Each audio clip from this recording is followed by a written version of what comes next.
and welcome to Wingot Plays Custom Mondays.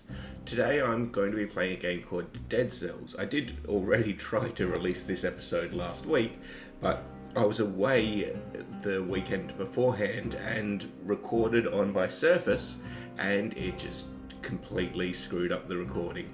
The vocal track was there, but the video capture portion was only the top 2/3 of the screen. So, re-uploading now. Dead Cells is a roguelike game, but it's also a Metroidvania, which I tend to find quite a interesting combination. Generally, Metroidvania games, you have a very set progression through. Well, you do have a set progression, but the layout's incredibly set and things like that. Aren't you the headless fellow that's been getting around? Yep. What's the matter? Cat got your tongue? Oh yes, that's right, no tongue. Anyway, it must be strange to be back from the dead. I mean, surely you must have noticed. You can no longer die. I don't really understand it. But you're not the first to find yourself in that situation, if that's what you wanted to know. I feel like the dialogue...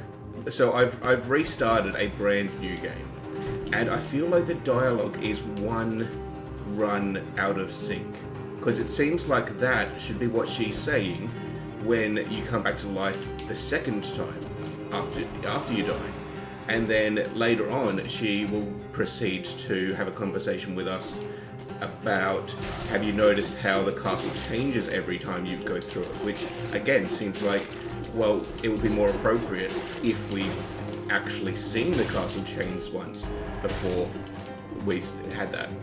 Anyway, so at the very start of the game, when you don't have any upgrades at all, you have access to the starter, the rusty sword, the old wooden shield, and I think it might even just be called the starter bow, the bow that was there. And that was stupid. And you'll, at the start of every run, that you will only have access to those particular items. I'll just take a quick break for a sec. So this here is the Scrolls of Power. They allow you to level, basically, increase your strength with red, purple, or green items.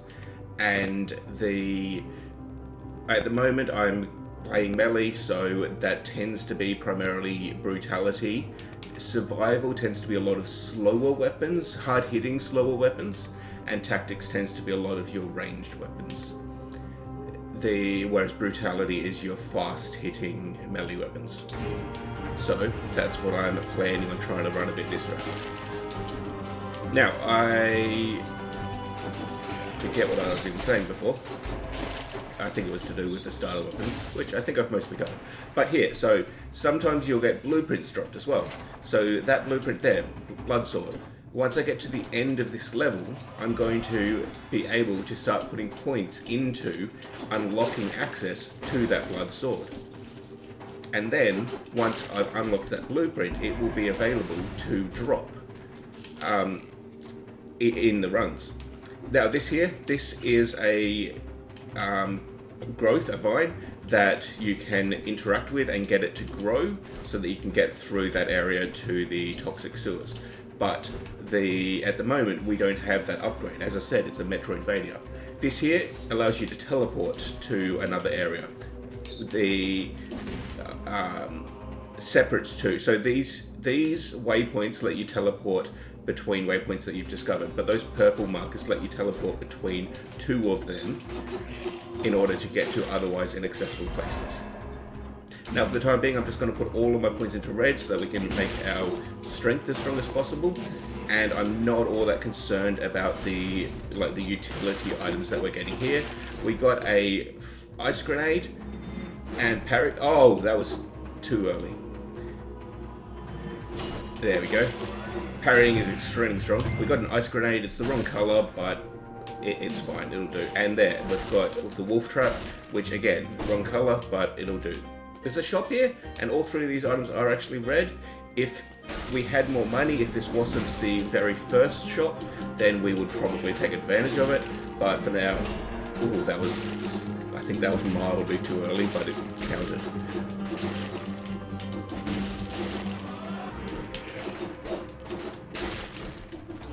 Yes, I tend to find that Dead Cells and Hades are about the same sort of fast-paced combat and tend to use a lot of the same sort of skills.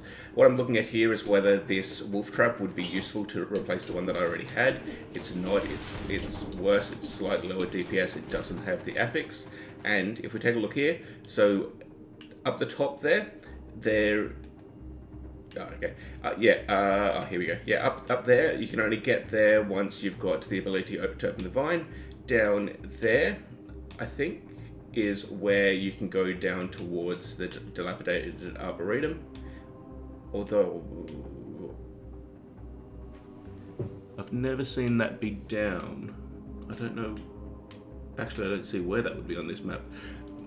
But yes, ignoring that, the only exit we have access to at the start of the game is the Promenade of the Condemned. So let's continue heading along that way. Now, these two doors here, if I had made it to the end of the level in 2 minutes, then I would be able to enter this door and get more cells, a choice of items, and a whole lot more gold. If you survive 30 enemies without getting hit or taking any damage, then you can get into this door. That is the one that I generally would tend to recommend going for, and in fact what I was going for, but through talking I made a few mistakes.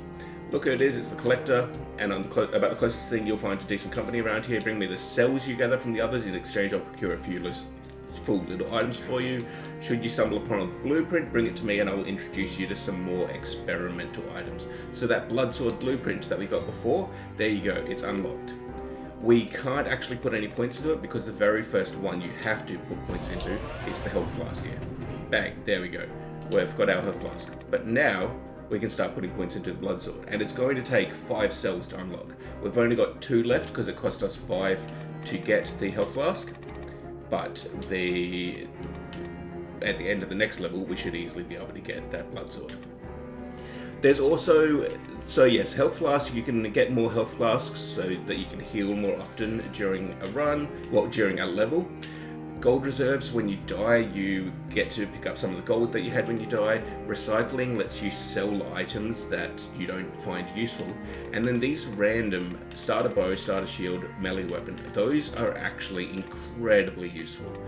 I highly recommend getting them very early so that you can start a run with something other than just the most basic tier and then having to find something to replace it.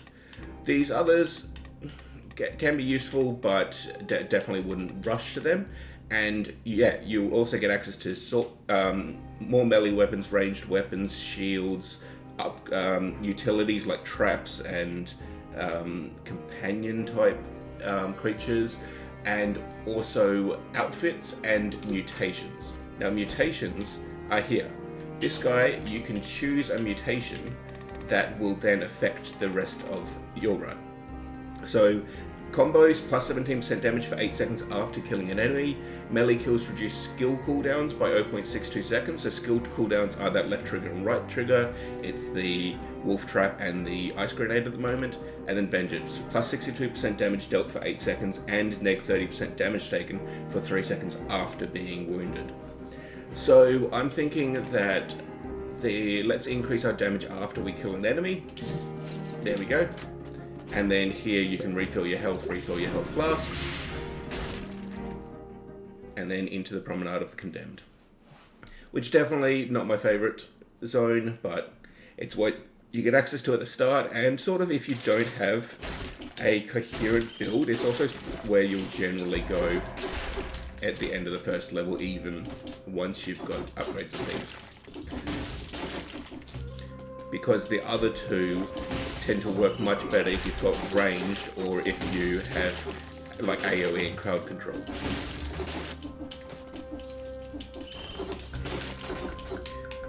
So in regards to at the end of the previous level, there was that door where if you made it there in 2 seconds or with 30 kills without taking damage.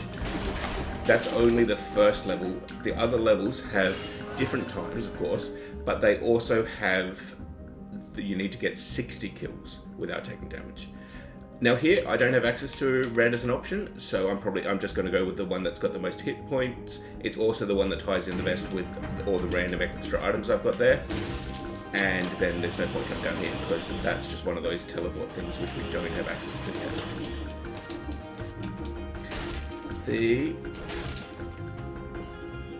I did make a really stupid move before when I ran into those spikes. I did not have to do that. Yep. Oh, he's dead. I do love that enemies take falling damage in this. I also love that generally at the end of any path there's a... Oh. So here in the Condemned, there's often these armor stands, these armorers, which provide a shield to the enemies around, and so you pretty much have to prioritize taking those out. Another thing I would recommend is if you do play the skills are something that often gets neglected by new players, and so do try to make sure you're actually using them, because they are a lot of your DPS, a lot of your survivability.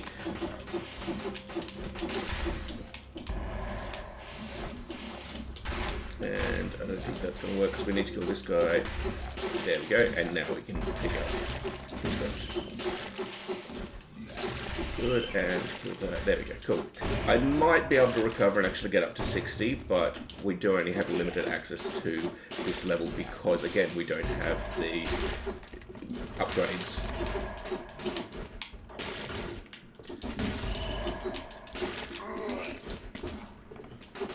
I do tend to neglect the shield, which is one of my bigger mistakes. But it's just, yeah, I tend to dodge around instead of trying to use the shield as much. I did play Dark Souls and stuff previously, which tends to preference dodging as opposed to using shield and such. Now this is a new slicer, fire spinning blades at nearby enemies, inflicting bleeding. It's at least the right colour for us, so it's probably going to be better than the wolf trap, which just roots enemies. The ice grenades freeze victims, which I think is probably the better one to keep at the moment. Now, one thing I do love with Dead Cells is that generally at the end of every branching path, there's a waypoint, so you can just teleport back to the start, and at the start of pretty much every path. Every branching path, there tends to be a waypoint.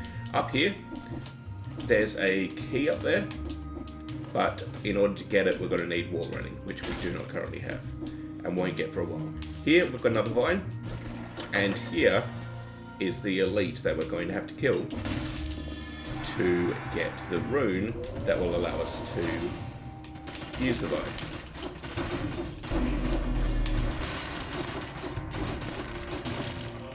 And nice easy kill. Perfect. And then unknown artifacts, that'll be the vine rune. And perfect. Cool. So now, if we go over here, we can use the vines, make them grow, and use them as a ladder to get up, which will allow us to continue on this level. And it also gives us access to a new zone in the... not the ward, but in that first level, the prisoner cells.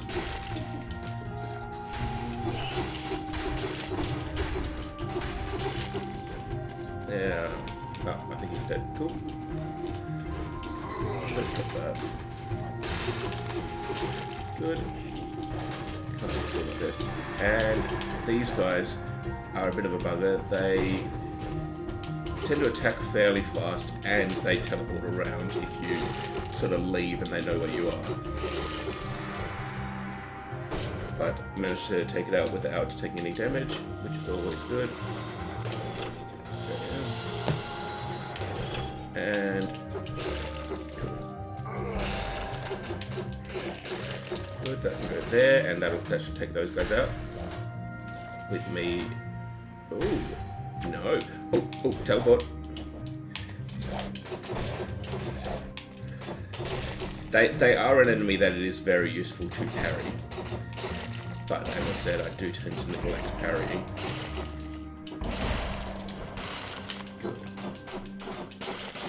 Cool. Where are we?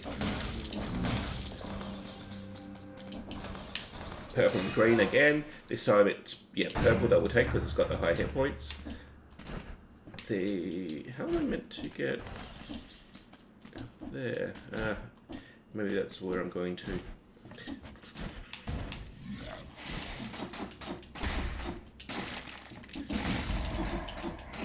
Good. Now. Ouch. All the way down here. Oh! I had even already gotten to over 30 kills without taking damage. But yeah, couldn't hurt the zombie. And I was too busy trying to take out the armourer to defend myself against him. Good.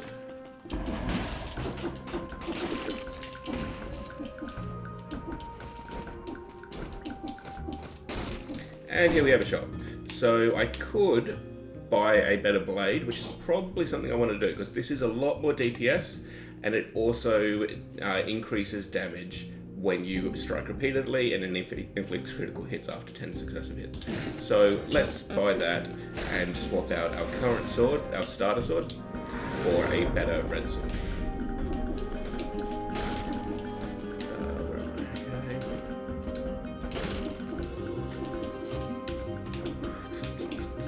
But yeah, so at this point I think it's not possible to get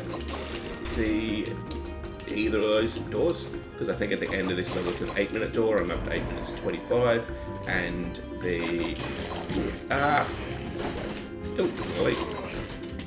and the, of course, where's the armor?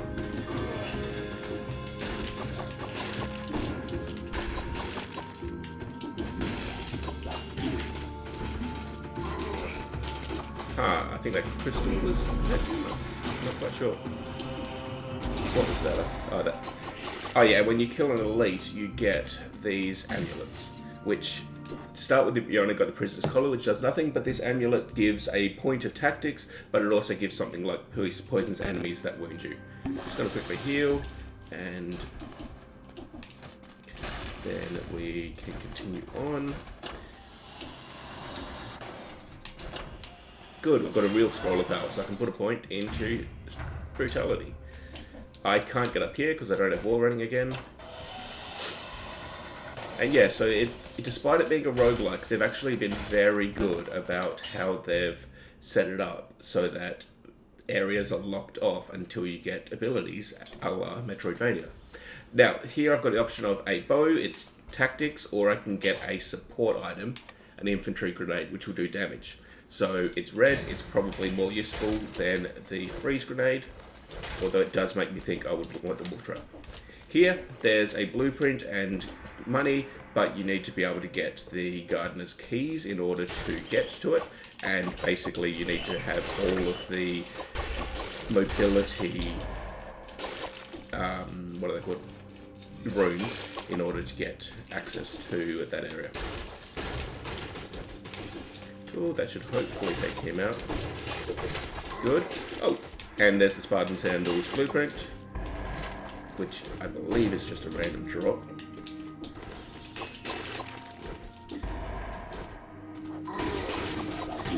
Oh, come on. And you can sort of see this is more damage than the other sword was, but it's still limited. That would take us to ossuary, but again, we would need the teleport in order to get there. If we go up here on the left there, you can see a gem, which we'll jump back down to get, and then the ramparts, which is the exit that we currently have access to. Secret zone, cool, and then we can pop back down and call the elevator again, and then we can go to the ramparts. And we can unlock our Bloodblade, which we got the blueprint for before.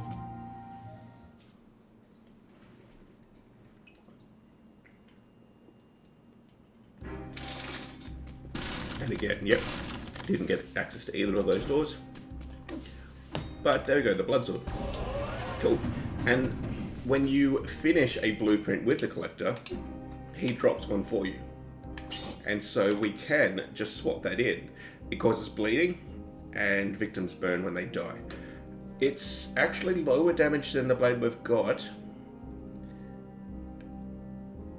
And so there is a question of whether it would be better to keep the blade that we've got. But bleeding allows us to inflict some DPS on top of our actual attacks. Now we've got 37 more.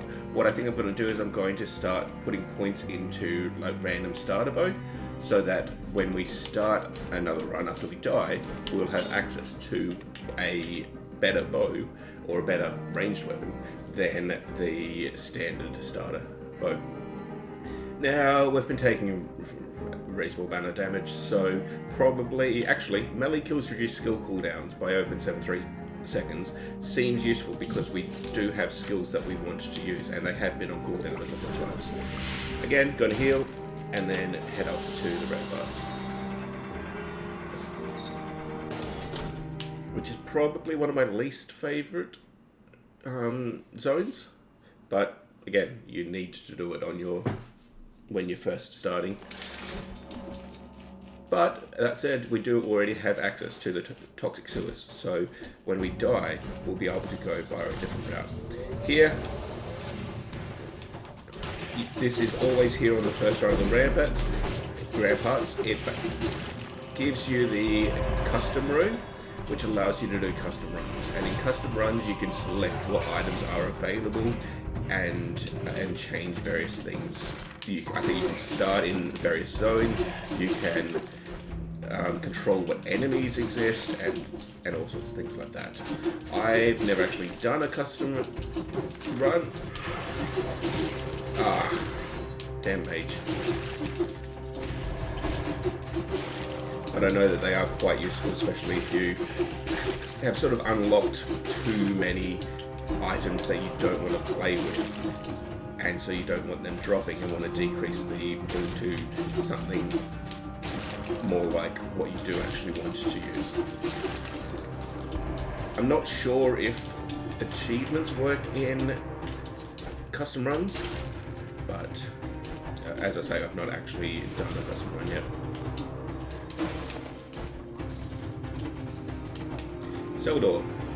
Someone's groaning on the other side, and then they don't respond. Get out of here, you freak. Leave me alone. But you do get a drumstick. Bit of health. I couldn't even move at all. Come on, where is it? There.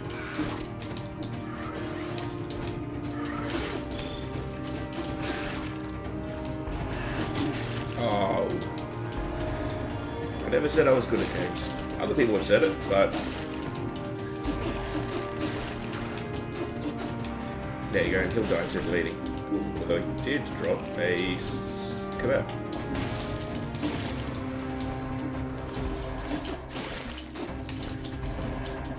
Bleeding does tend to be very valuable because you can just hit someone and then move on. So at least you've done enough damage. Okay, so yeah, here we go. So I did say survival weapons tend to be quite slow. So there's an example.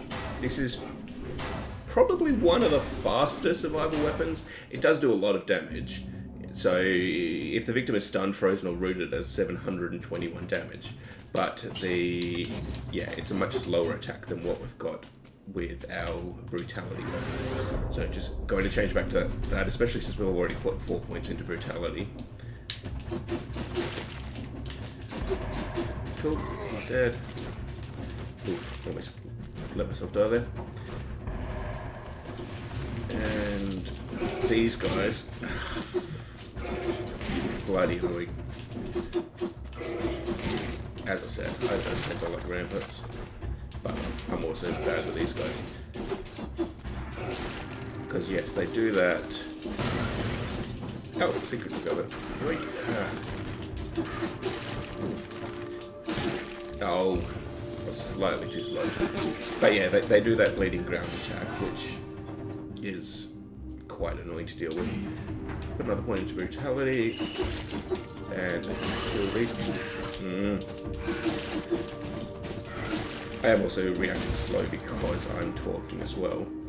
Now, what have we got here? Oh, it's a very long way down. Okay, so that goes to the Black Bridge. Okay, there's the exit for our level. And let's go up here and see if there's anything else to do before we leave.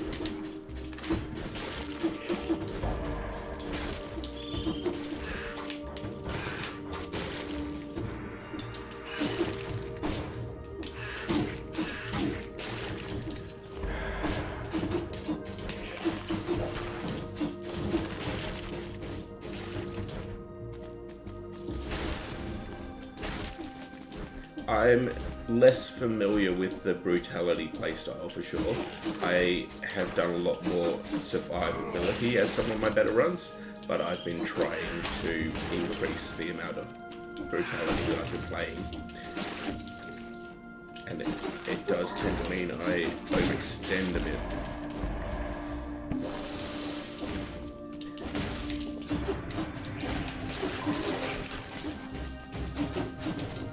Oh, he's dead. There you go, and that's why it's always good to explore the whole level, because there's generally more scrolls of power around.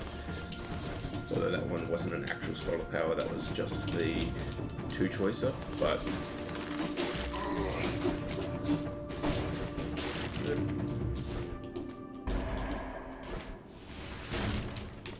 And as I said, one thing that is quite convenient is that even if you find an exit that you want to use, you can generally just teleport back to it later, because there is copious amounts of waypoints in this game, which is super convenient. And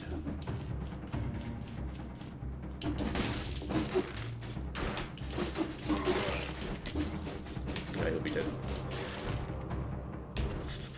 And yes, so not only the maps are randomly generated, but the items that are available, and each of the items has affixes. So here, this blood sword, it causes bleeding, it always does that, but it also is colorless. Well, it's colorless because that's how it dropped, basically because we bought it with the blueprint, but it has that victim's burn where they die. So it's got an affix. You can't see the affixes, but you can see their effects. And the sinew slicer there, victims freeze nearby enemies when they die. Those things are not guaranteed to be on those items. They're random affixes that can change the way that the items work. Generally not in game-changing ways, but commonly enough. So, victims burn when they die. That's what's causing this fire on the floor when I kill enemies. And that is actually very helpful for my DPS.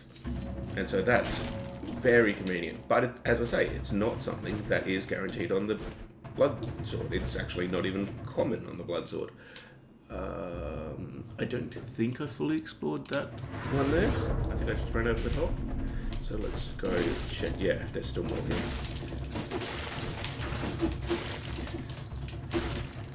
But I can't get... Oh, yes, I need to hit that to get through there.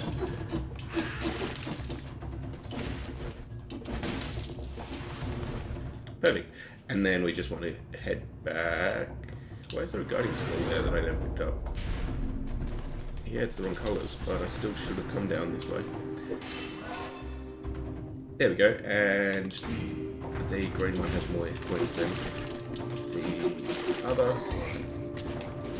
I also feel like I've had way more Guardian Scrolls than normal this run. You generally shouldn't be this equally balanced between Scrolls of Power and off-colour scrolls. Shop, they're all green or purple, so not actually useful for us, so we'll ignore that, and we can teleport to the Black Bridge, and we'll get to do our first boss fight. As I say, the variability of weapons is a huge thing that makes this great fun, and so I would recommend getting weapons unlocked as soon as possible, but as I said, even more preferable in my opinion is getting random starting weapons. so that you get access to those weapons a lot quicker. Now, this mutation scheme, it's a Brutality Mutation. Your next melee attack after using a skill inflicts 463 damage. That would be very nice to have at the moment. And it would show up here as a mutation that we would then be able to get. What we'll do here is we'll take the 66% damage dealt for 8 seconds and neg 30% damage taken for 3 seconds after being wounded, because we are about to fight the boss. But given the fact I have been taking damage, it's probably useful in general as well. Now, this boss, if you can parry, it's a fairly simple boss. And he's reasonably slow moving and generally only does melee attacks. Oh, I turned the wrong way before parry.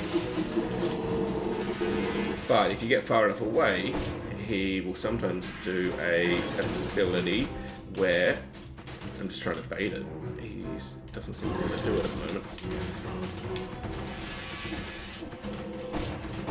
I don't know if he needs to be under half health before he'll start doing it or something, maybe.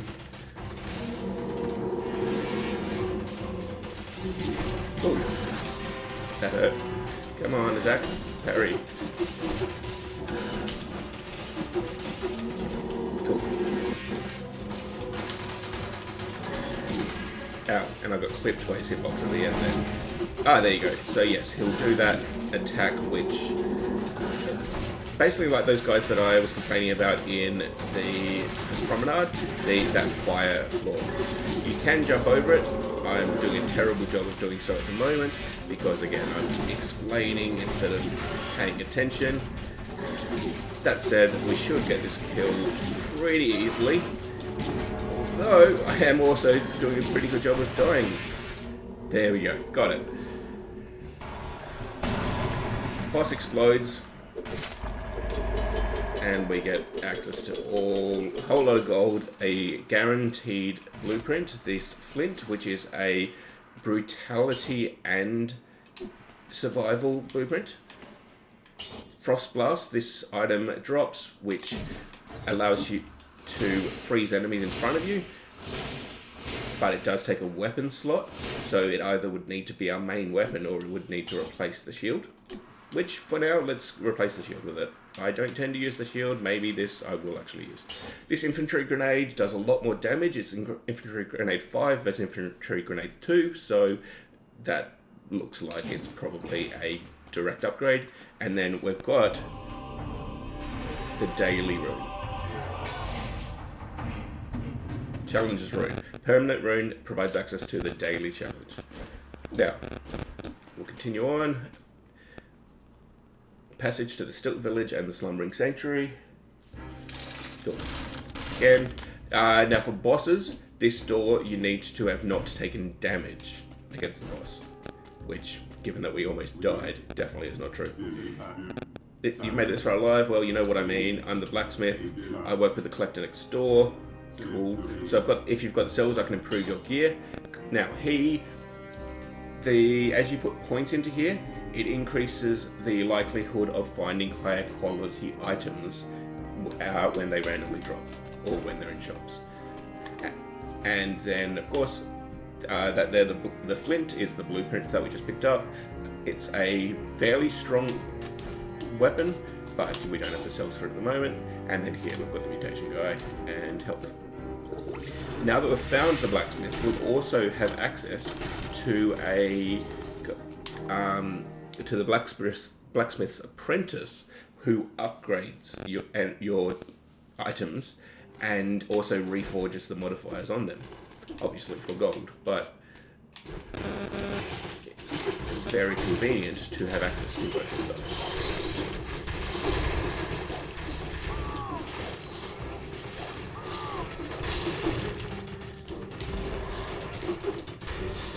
A lot going on here, of course, but starting to get to the point where I've got a bit of in fact, here we go, let's freeze.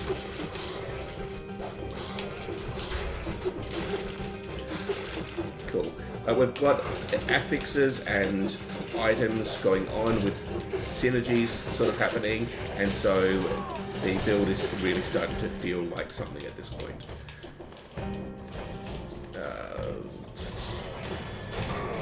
I don't want to be here, I do not want to be here, and I just got myself here. Let's do what we can. Here we go, cool.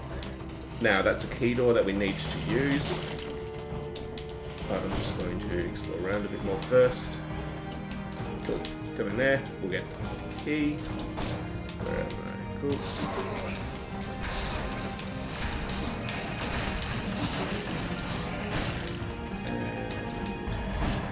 And nope. There. The village key, which will give us access to the... I think just to an area within this map. I don't think it gives you access to another map at all. Cool. And yep, there's nothing here going on. And we have fully explored that building. So, yep, there you go, the village key. So you can only get through that door once you've applied that key. Where are we?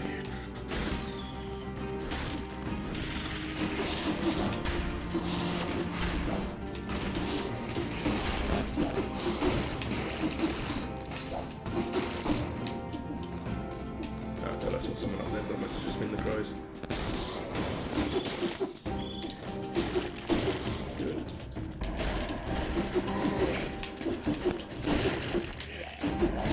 Oh, that hurt. There's a shop in here. Food shop, which for the time being is not actually useful.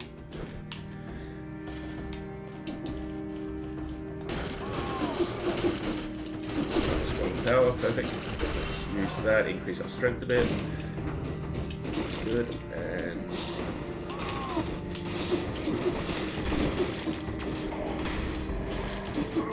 these pirate type guys are actually rather annoying. That should kill them.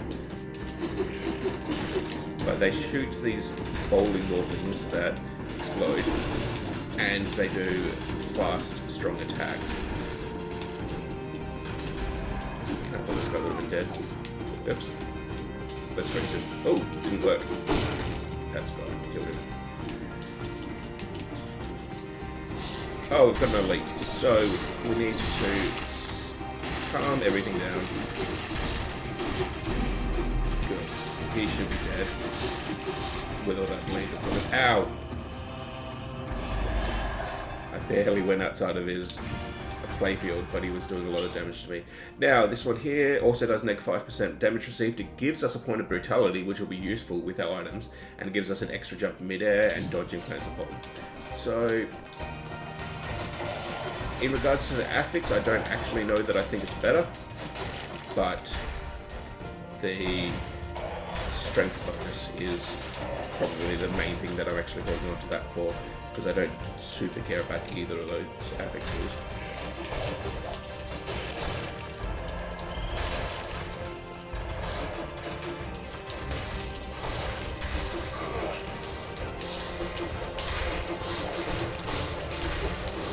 So let's go in here. There's treasure or something here. Cool.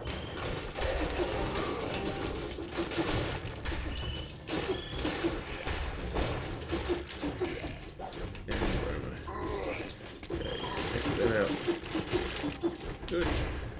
And take it here. Oh, I got hit by something. Ah, I think probably is exploding cannonball. Cool, and so we could take a balanced blade, which does a lot more DPS than what we've currently got. It's what we were using previously. So, yeah, a lot more DPS, let's take it. And then up here, at the end of these areas, there tends to be a rune that will teleport you back to where you came into it. Which, oh, that hurt. Good, he's dead. And that's done. Good. Now, this one here, I think, has a key that we're going to require to move on in this zone. I think we've pretty much finished this area. don't see how I'm meant to get into there. But let's pop into here. Oh, we would need to be able to teleport to use that area. We'll do a quick heal. This run's actually going a lot better than I was expecting. I did not expect to have a run that went past the first boss and basically got through Stook Village on the first playthrough. But this is what we have. Heart of Ice Blueprint. I can't think of what that is. I don't think it's a skill. Ow, I tried to dodge, but it didn't work. I might not be making it through the Stook Village at this rate. I do need to remember that I've got a freeze to use. Okay. Do that. That'll probably all of them. Good. Good. I don't know what luck is. And if they were just the cannonball, I would be fine, but they also do the super fast attacks. I don't have the village key. Why not? Where was I meant to have got it? Ah, in the building here. Ah, yes, this one. Cool. Oh, something hit me. And that. Oh, and that's our first death. Pretty good run for basically first run, because we of course didn't have the any upgrades at all. We have the fresh save, and yeah, so we've just died for the very first time. Back already. Seems like you've been having a rough time of it. No, I'm fine. Have you noticed how things seem to change each time you pass through? As I say, I feel like that would make more sense if we'd been here before, if we died at least once before and seen that things seemed to be different. One could get to thinking that the island is alive. It's quite ridiculous, wouldn't you say? Now, I could understand them providing that as an explanation that things are going to change each round, except on the previous run through, they were telling us, you've probably noticed that you can't die, and how is that appropriate to say at the very start? I just don't get it. Anyway, that's definitely time with only one run of Dead Cells. Next, I'll probably do another playthrough at some point with my proper game, and that one's had 154 runs, as you can see, and I've defeated the end boss once in that run, and basically that unlocks additional areas, additional monsters, and increases the difficulty, of course. And yeah, there is definitely a progression after you kill the main boss, where things just continue getting more and more interesting. So yes, for now though, thank you for watching, and stay happy and healthy, and I hope to see you in the next one.